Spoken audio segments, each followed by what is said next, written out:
ত্রিপুরার বন্ধুরা, নববর্ষের এই প্রথম আমার লাইভ। আপনাদের সবাইকে নববর্ষের শুভেচ্ছা জানাচ্ছি। কিন্তু ত্রিপুরা নিয়ে এখন কথা বলার মানে যে ভালো যে কিছু বলবো সেরকম বলার কিছু নেই। তো আশা করি বন্ধুরা, আমি কয়েক সপ্তাহ পরে লাইভে আসছি, কারণ প্রত্যেক দিন এত মৃত্যুর মিছিল, প্রত্যেক দিন এত শোক, এত যন্ত্রণা মানুষের, যে কত বলবো, বলতে বলতে বলতে মানে এটা কাভার করা সম্ভব না। ত্রিপুরা এখন যা চলছে, একটা নরকের রাজত্ব চলছে ত্রিপুরা এখন। তো যাই হোক বন্ধুরা, আপনাদের সবাইকে হ্যাপি নিউ ইয়ার। যাদের সাথে আমার কথা হয়নি বা কমিউনিকেশন হয়নি, আমি আমার লাইভ শুরু করার প্রথমেই 10,323 টিচার মিস রুমি দেববর্মা, এবং তারপর আজকে দেখলাম খবরে যে মনোহরি জমাতিয়া, আমি সবার আত্মার প্রতি শ্রদ্ধা জানাচ্ছি। এবং এটা খুবই দুঃখের ব্যাপার যে একজন গোল্ড মেডালিস্ট টিচার কিভাবে নিজে সুইসাইড করলেন। তো আমি খুব ভারী হৃদয়ে আপনাদের কাছে এটা বলবো যে ত্রিপুরাতে এখন যেইভাবে চলছে চারিদিক, এটা হচ্ছে যে গভর্নমেন্ট বলে তো কিছু নেই। তারপর 10,323 এই শীতের নিচে এক মাসের বেশি সময় ধরে পড়েছিলেন, কিন্তু যারা ইলেকশনের আগে প্রমিসগুলো করেছে যে কি কি করবে, এরা কিন্তু কিছুই করলো না। তো যাই হোক বন্ধুরা, 10,323 আপনারা যারা আমার কথা শুনছেন, আপনাদের মধ্যে এখন 81 জন আর নেই।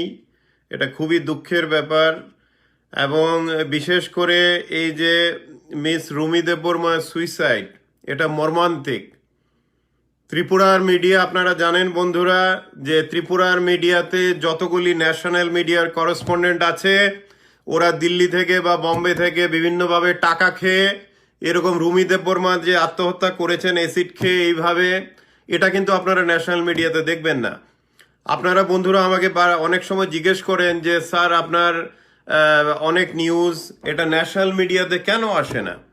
10,323-এরও আপনারা অনেকে আমাকে জিজ্ঞেস করেছেন যে ন্যাশনাল মিডিয়াতে কেন পাবলিশ হয় না ত্রিপুরার এত ইম্পর্টেন্ট নিউজ, যেখানে মানুষ সুইসাইড করছে, মারা যাচ্ছে গণহারে, বৃদ্ধাদের বৃদ্ধ ভাতা উইথড্র করা হয়েছে, ওরা শীতের মধ্যে মারা যাচ্ছেন, এবং চারিদিকে এইরকম চলছে সারা ত্রিপুরাতে।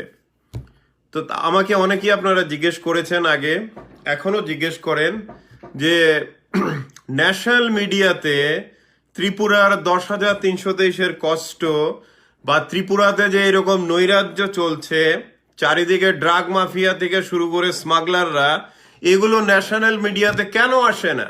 আপনারা অনেকেই আমাকে এই প্রশ্নটা জিজ্ঞেস করছেন। এটার উত্তর খুবই সোজা। ন্যাশনাল মিডিয়ার বেশিরভাগই করেসপন্ডেন্ট টাকা খেয়ে, ঘুষ খেয়ে, পলিটিশিয়ানদের সাথে তেল মেরে, ওরা এই জন্য আপনাদের নিউজ কোনো সময় ন্যাশনাল মিডিয়াতে পাবলিশ করবে না।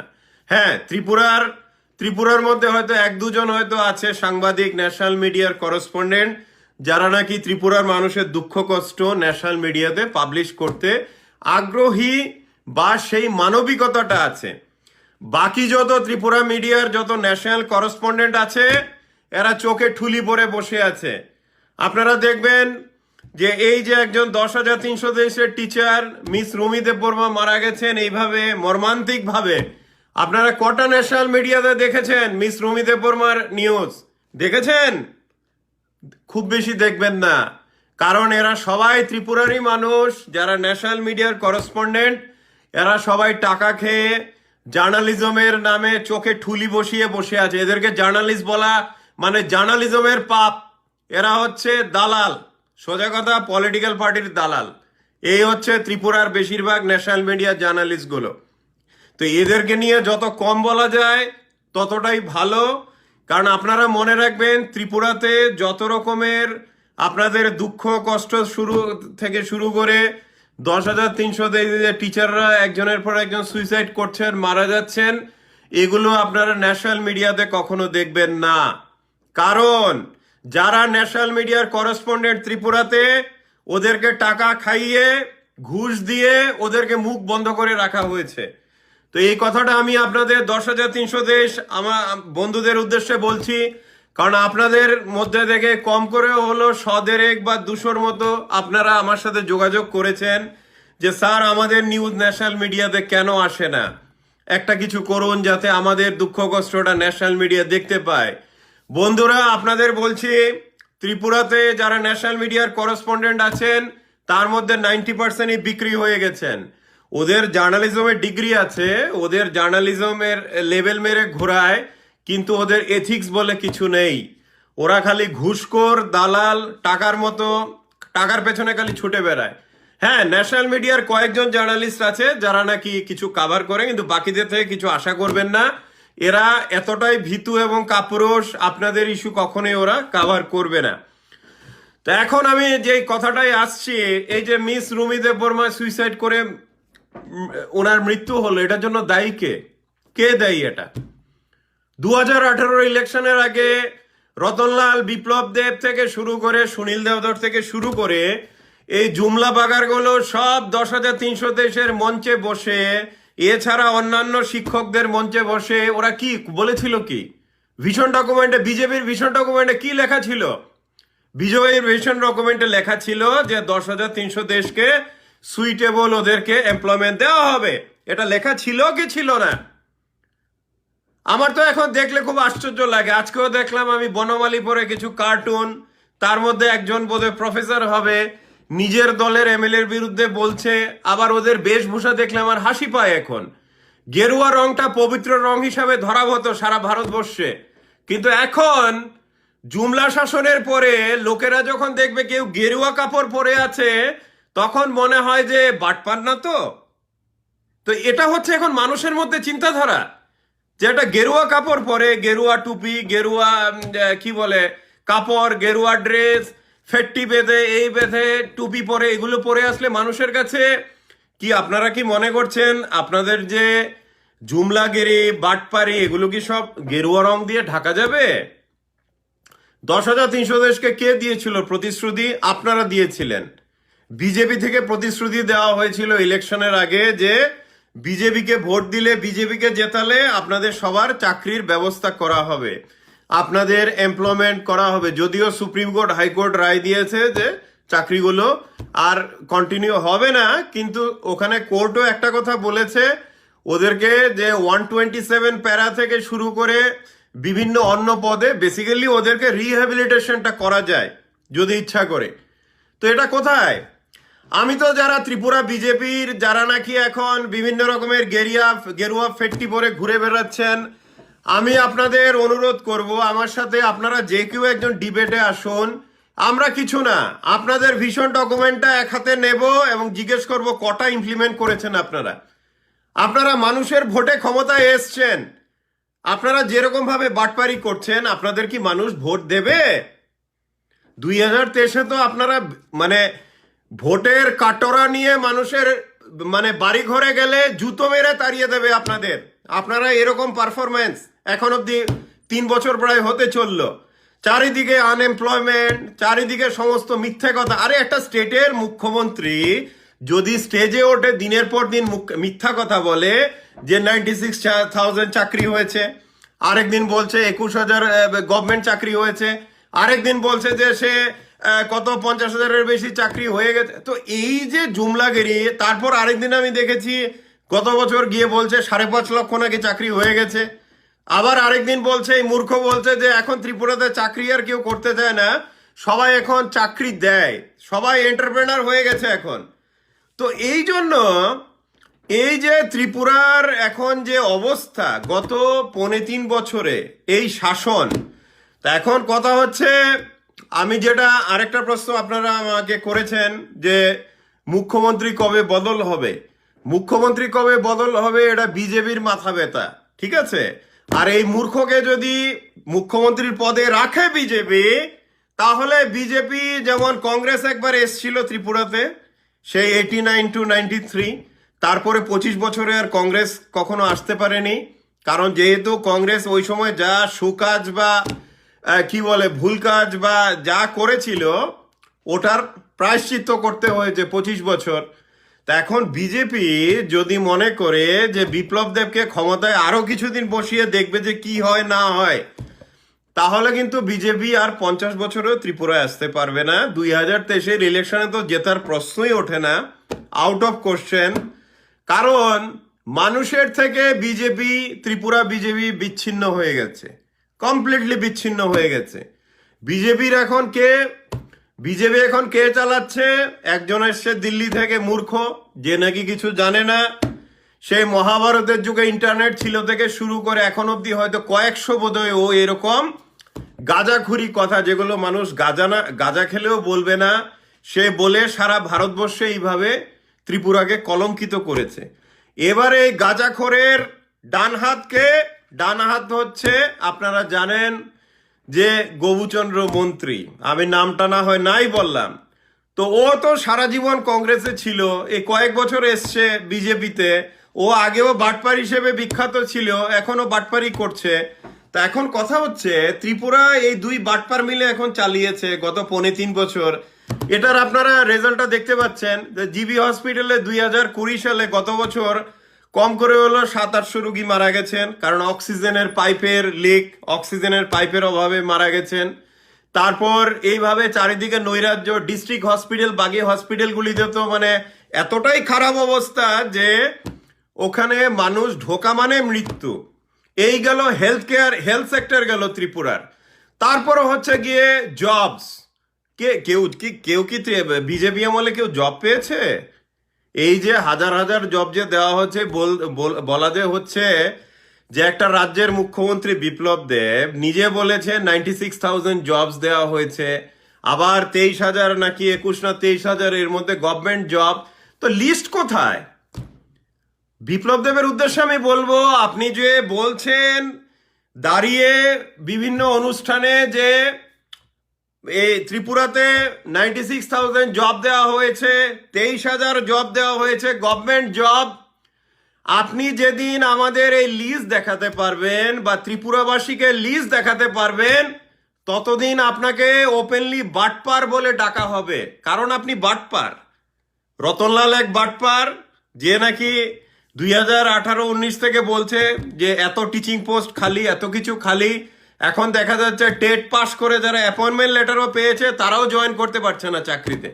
তো বেসিক্যালি 10,323 না, শুধু যত আনএমপ্লয়মেন্ট আছে, যারাই আনএমপ্লয়েড আছেন, এমনকি আমার কাছে অনেক ইমেল এসছে যারা নাকি টিএসআর এ চাকরি পেয়েছেন, অ্যাপয়েন্টমেন্ট লেটার এসছে টিএসআর এর, কিন্তু ওরা কিন্তু জয়েন এখনো করতে পারেনি।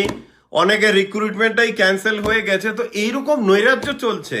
আপনি কোন সেক্টরটা নিয়ে কথা বলবেন এই বিজেপি গভর্নমেন্টের? যারা বিজেপি থেকে আমার কথা শুনছেন, যেসব মিনিস্টার এবং এমএলএরা, আপনাদের উদ্দেশ্যে আমি একটা কথা বলতে চাই।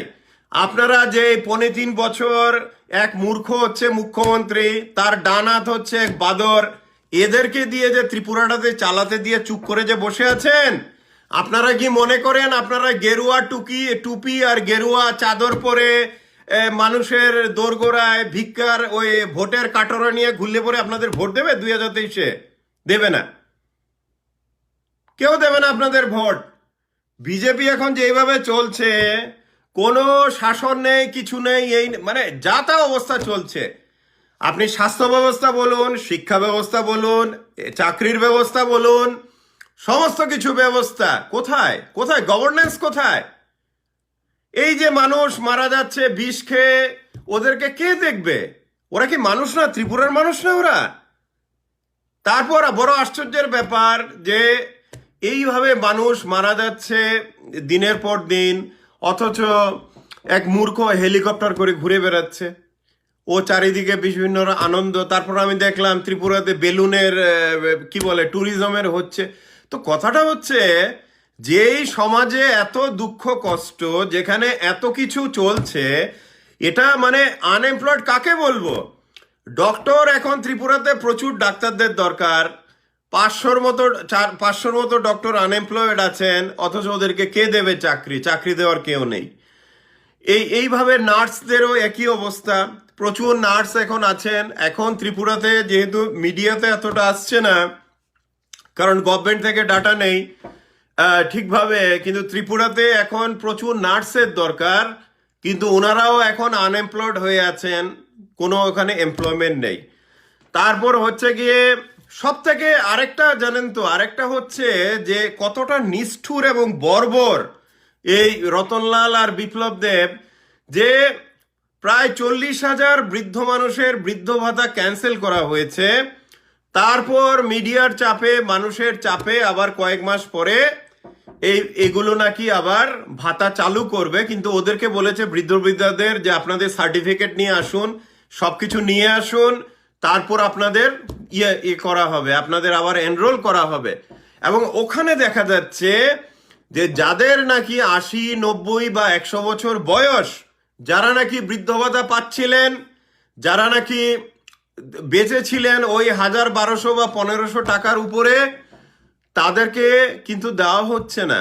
এখন দেওয়া হচ্ছে যে নাকি লোকাল কোনো এমএলএ বা কোনো নেতাকে কিছু টাকা দেবে, টাকা দিলে পরে তারপর ওকে বৃদ্ধ ভাতা দেওয়া হবে। তো পুরো ঘুষের ব্যবসা চলছে এখন। ত্রিপুরা বিজেপি পুরোটাই চলে গেছে স্মাগলার, ক্রিমিনালস, বাটপার, দান্দালদের হাতে চলে গেছে। আপনারা যারা বিজেপিতে বসে শুনছেন আমার কথা, আপনারা জানেন আপনাদের এমএলএ আশিস দাস থেকে শুরু করে, সুশান্ত চৌধুরী থেকে শুরু করে, সুদীপ বর্মন থেকে শুরু, এটা তো সব বিজেপির এমএলএ। এরা কি কি বলেছে? তো আপনারা যারা গ্রামে গঞ্জে যান, যেখানে যান, দেখবেন যে বেছে বেছে ফ্যামিলির, যারা বিরোধী দলের ফ্যামিলির, ওদেরকে ট্রান্সফার করা হচ্ছে, ট্রান্সফার করে ওদের কাছে টাকা চাওয়া হচ্ছে ট্রান্সফারটা স্টপ করার জন্য, ঘুষ খাওয়ার জন্য। তো এই চলছে ত্রিপুরাতে। আপনি হসপিটালে যান, জিবি হসপিটালে কেউ মারা গেলে ওই মৃতদেহ ছাড়াতে আপনার ঘুষ দিতে হবে। চারিদিকে ত্রিপুরাতে এরকম নৈরাজ্য চলছে। আমি দূরে বসে আছি বলে আমার কাছে যে খবর আসে না, না, আমার কাছে ত্রিপুরায় যারা এমএলএ মিনিস্টার আছে ওদের থেকে অনেক গুণ বেশি খবর আমার কাছে থাকে বা আসে।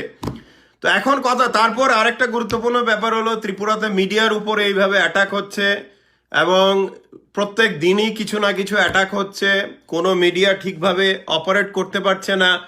তো আমি ত্রিপুরা বিজেপির যে বাকি যে আছেন, যে বেশিরভাগ এমএলএরা, যারা নাকি 28 জন, যারা নাকি জিষ্ণুদেব বর্মন থেকে শুরু করে, সুদীপ বর্মন থেকে শুরু করে অনেকেই যারা আছেন, আপনাদের কাছে আমি একটা কথা বলতে জিজ্ঞেস করতে চাই। কথাটা হলো, আপনারা যদি চুপ করে বসে থাকেন যে বিপ্লব দেব মুখ্যমন্ত্রী থাকলো, হয়তো আমাদের কিছু ফেভার আসলো বা কিছু আসলো না, কিন্তু আপনারা যদি গলাতে গেরুয়া পরে আপনারা যদি বসে থাকেন এইভাবে, তাহলে আপনাদের ভোট কে দেবে 2023-এর ইলেকশনে? আপনাদের পলিটিক্যাল ক্যারিয়ার ফিনিশ। তো এই হচ্ছে কথা। আমাকে অনেকেই বন্ধুরা এই প্রশ্নটা আপনারা জিজ্ঞেস করেন যে ত্রিপুরার মুখ্যমন্ত্রী কবে বদল হবে। তো বদল তো বিজেপি করবে বলে অনেকদিন ধরেই প্ল্যান করছে। ওরা কবে করবে ওটা ওরার ব্যাপার, কিন্তু যতদিন বিপ্লব দেবকে মুখ্যমন্ত্রী রাখা হবে বিজেপি ধ্বংস হতে থাকবে। কারণ চারিদিকে সবাই দেখছেন যে কি ধরনের গভর্নেন্স এখন চলছে ত্রিপুরাতে। নেক্সট কথাটা হচ্ছে, ত্রিপুরায় বিজেপির যদি নতুন মুখ্যমন্ত্রী হয়, হয়তো 2 বছরেরও অনেক কম সময় থাকবে মানুষের জন্য কিছু কাজ করার। তো ওইখানেও আমি বলবো, যারা বিজেপির আমার কথা শুনছেন, আপনাদের পলিটিক্যাল ক্যারিয়ার কিন্তু মোটামুটি ফিনিশ ধরে নিতে পারেন এই মূর্খ যতদিন থাকবে মুখ্যমন্ত্রীর পদে। তারপরে আপনারা মানুষকে কি দিতে পারবেন ওটা আপনাদের ব্যাপার। এবার আমি আরেকটা প্রশ্নতে আসছি। অনেকেই আমাকে জিজ্ঞেস করেন যে স্যার আপনি কি বলে সুদীপ বর্মন কি করছে, জিষ্ণুদেব বর্মন কি করছে, আপনি কি কিছু জানেন, বলুন আমাদের। তা আমি বন্ধুরা আপনাদের এটাই বলবো, জিষ্ণুদেব বর্মন থেকে শুরু করে সুদীপ বর্মন, ওদের পলিটিক্যাল ক্যারিয়ারের চিন্তা দায়িত্ব ওদের। ওরা যদি নিজের ক্যারিয়ার, পলিটিক্যাল ক্যারিয়ার দেখে যে বিপ্লব দেবের আন্ডারে এগুলো মাটিতে তলিয়ে যাচ্ছে, তো ওটা ওদের প্রবলেম, এটা আমার আপনার প্রবলেম না। আমার প্রবলেম হলো, আমি একজন ত্রিপুরাবাসী হিসাবে দেখতে চাই যে ত্রিপুরাতে একটা সুন্দর গভর্নেন্স আছে। যেমন মিস রুমিদেব বর্মার মতো একজন এরকম গোল্ড মেডেলিস্ট টিচার যাতে সুইসাইড না করতে হয়, জিবি হসপিটালে যাতে 700-800 লোক এইভাবে অক্সিজেনের অভাবে না মারা যায়, আমার ওখানে ফিলিংস। আমি মানুষের জন্য কথা বলি, আমি পলিটিশিয়ানদের জন্য কথা বলি না। এটা যে কোনো আমলই হোক, আমি ওটাই করে এসেছি এবং করে যাব। তো এখন কথা হচ্ছে, ত্রিপুরাতে এখন যেই অবস্থা চলছে বন্ধুরা, এই অবস্থায় আপনারা দেখতে পাচ্ছেন, যারা বিজেপিরও দেখছেন আমাকে জানাবেন যে বিজেপি থেকে আপনারা কটা চাকরি পেয়েছেন, পেয়েছেন কি পাননি। তো ব্যাপারটা হচ্ছে পুরোটাই মিথ্যা কথা, জুমলার উপর দিয়ে চলছে, পুরো গভর্নমেন্টটা চলছে জুমলার উপর দিয়ে। তো এই হচ্ছে ব্যাপার। আর 10,323 বন্ধুরা, আপনাদের উদ্দেশ্যে আমি বলবো যে আপনারা আন্দোলনটাকে অন্যভাবে এখন থেকে চালান। এই যে হবুচন্দ্র রাজা আর গবুচন্দ্র মন্ত্রী, এই দুটো হচ্ছে নাটের গুরু। এদেরকে বিভিন্ন প্রোগ্রাম, যেখানে ওরা আগরতলাতে যাচ্ছে এদিকে ওদিকে প্রোগ্রামে, ওখানে ওদেরকে ঘিরে ধরুন। আপনারা 300-400 বা 500 মিলে ঘিরে ধরুন। ঘিরে ধরে ওদেরকে জিজ্ঞেস করুন যে ইলেকশনের আগে এবং ইলেকশনের পরে আমাদের যে প্রতিশ্রুতিটা দিয়েছিলেন, ওটা কোথায় প্রতিশ্রুতি যে আমাদের করবেন।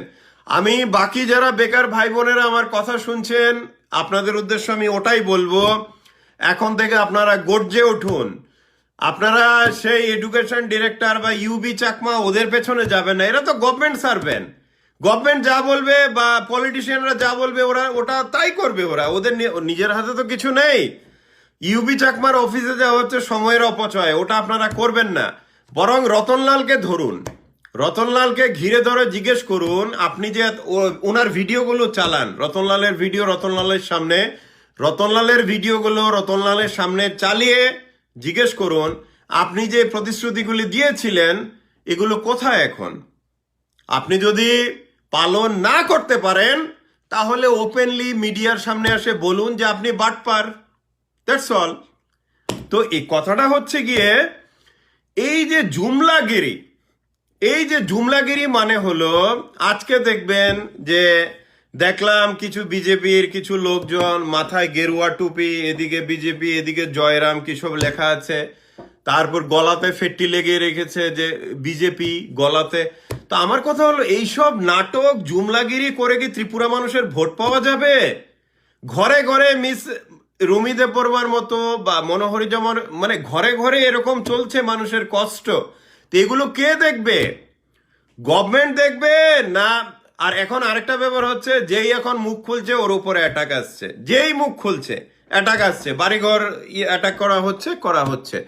তো এখন কথা হলো, ত্রিপুরার এই পরিস্থিতিতে যারা বিজেপিতেও আছেন তাদের উদ্দেশ্যে আমার প্রশ্ন হলো, আপনাদের কি মনে হয় যে এমন কোনো ভালো কাজ করেছে গত 25 বছরে বিজেপি, যে বিজেপিকে মানুষ আবার ভোট দেবে? আপনার কি মনে হয়? আর যারা বিজেপিতে আছেন ভাবছেন যে 2023-এর ইলেকশনে কি বলে, একদিকে গুন্ডা লালানো হবে যাতে মানুষ ভোট না দিতে পারে, আরেকদিকে পুলিশ লালানো হবে, ওই রকম হবে না। কিন্তু মানুষ এখন জেগে উঠছে। ত্রিপুরার মানুষ যাই হোক, ত্রিপুরার মানুষ অনেক বুদ্ধিমান, এবং ওদেরকে গরু বাছুর গোমূত্র, গলাতে গেরুয়া কাপড়, মাথায় গেরুয়া টুপি, ওসব দিয়ে ওদেরকে বোকা বানানো যাবে না। এবং আপনারা দেখতে পাচ্ছেন ত্রিপুরাতে এখন যা হচ্ছে, এটা হচ্ছে সম্পূর্ণ নৈরাজ্য। সম্পূর্ণ নৈরাজ্য কেন? কারণ এখানে বেকার ভাই বোনেরা কোনো চাকরি পাচ্ছেন না, কারণ যারা গভর্নমেন্ট চালাচ্ছে এদের কোনো আইডিয়াই নেই কি করে গভর্নমেন্ট চালাতে হবে। হ্যাঁ, তারপর হচ্ছে গিয়ে হসপিটালগুলোতে মানুষ মারা যাচ্ছে, ল অ্যান্ড অর্ডার ডিটেরিয়েশন, চারিদিকে ড্রাগ এডিক্ট হয়ে মানুষ মারা যাচ্ছে। আপনি যে কোনো পানের টং, ওষুধের দোকান, বিভিন্ন জায়গাতে যান, খালি ড্রাগ দেখতে পাবেন আপনারা, অনলি ড্রাগস। চারিদিকে সেল হচ্ছে আগরতলাতে, জাবা ট্যাবলেট থেকে শুরু করে ফেন্সিডিল তো বাদই দিলাম। ফেন্সিডিল তো এখন মানে এরকম হয়ে গেছে যে এটা ড্রাগের পর্যায়ে না, এটা এখন মানে ওষুধের পর্যায়ে চলে গেছে ফেন্সিডিল, মানুষ এত কনজিউম করছে। তারপর হচ্ছে গাজার তো রমরমা ব্যবসা তো আপনারা দেখছেন। তো কথা হচ্ছে, ত্রিপুরাতে আমি বিপ্লব দেব এবং রতনলালের উদ্দেশ্যে বলবো, আপনারা যদি মানুষ হন, তারপরে রাজনীতিক, আর তারপরে যদি মনে হয় যে আপনারা মন্ত্রী হন, আপনারা আগামী 1 সপ্তাহের মধ্যে একটা প্রেস কনফারেন্স করুন, করে ত্রিপুরার মানুষকে জানান যে আপনারা কি কি করেছেন গত 3 বছরে, 3.5 বছর ত্রিপুরায়। তারপর বিপ্লব দেবের উদ্দেশ্যে বলবো, আপনি যে বলেছেন 96,000 চাকরি দিয়েছেন, আপনি যদি মানুষ হন তাহলে আপনি 96,000-এর তালিকাটা প্রকাশ করুন।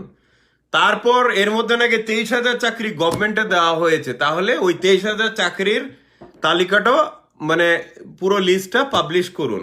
না হলে কিন্তু আমি না শুধু, সবাই আপনাদের বাটপার বলে ডাকবে। আর বাটপারদের কি হয়, একটা সময় অবধি ওরা পাওয়ারে থাকে, তারপর পাওয়ার তো টেম্পোরারি, পলিটিক্যাল পাওয়ার তো টেম্পোরারি, এখন আছে তারপর নেই। তো এই পলিটিক্যাল পাওয়ার যাবার পরে আপনাদের কি অবস্থা হবে এখন থেকে আপনারা ভাবতে চেষ্টা করুন। আর ত্রিপুরার পলিটিক্স নিয়ে আমি বলবো যে বিজেপির মধ্যে এখন যেই রকম হয়েছে যে মেজরিটি এমএলএ বিপ্লব দেবের বিরুদ্ধে, তো বন্ধুরা আমাকে সবাই যেটা প্রশ্ন জিজ্ঞেস করছেন গত বছর থেকে যে মুখ্যমন্ত্রী বদল হবে কিনা, হ্যাঁ মুখ্যমন্ত্রী বদল আমি যতটুকু জানি হবে।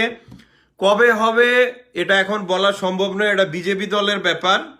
যতদিন বিপ্লব দেবকে বসিয়ে রাখবে তত বিজেপির ক্ষতি হবে, বিজেপি ধ্বংস হবে। তো এই হচ্ছে গিয়ে ব্যাপার। আর আমি একটা কথা বলবো ত্রিপুরার ভাই বোনের উদ্দেশ্যে, যে আপনারা এদের কোনো কথাই বিশ্বাস করবেন না। বিপ্লব দেব এবং রতলা ওরা যাই বলবে পুরোটাই মিথ্যা কথা, ওরা যা বলবে পুরো এভরিথিং মানে টোটালি ফলস, কোনো বিশ্বাস করবেন না। আর বিজেপিতে যারা বিরোধী বিধায়করা আছেন, এমএলএরা, এবং যারা নাকি বিজেপির বিরোধী গোষ্ঠী, আপনাদের বলবো আপনাদের অনেক দিন চুপ করে থেকেছেন, আর যদি চুপ করে থাকেন তাহলে কিন্তু ত্রিপুরা আপনাদের আর ভোট দেবে না, আপনাদের হাওড়া নদীতে বিসর্জন দেওয়া হবে। যত চুপ করে থাকবেন ওখানে যাবেন আপনারা। তো এই জন্য ত্রিপুরার যারা নাকি বিরোধী পক্ষে আছেন বিজেপির, যে এই মূর্খকে সরানোর জন্য আপনারা উঠে পড়ে লাগুন, যদি আপনারা পলিটিক্যালি অ্যাক্টিভ থাকতে চান।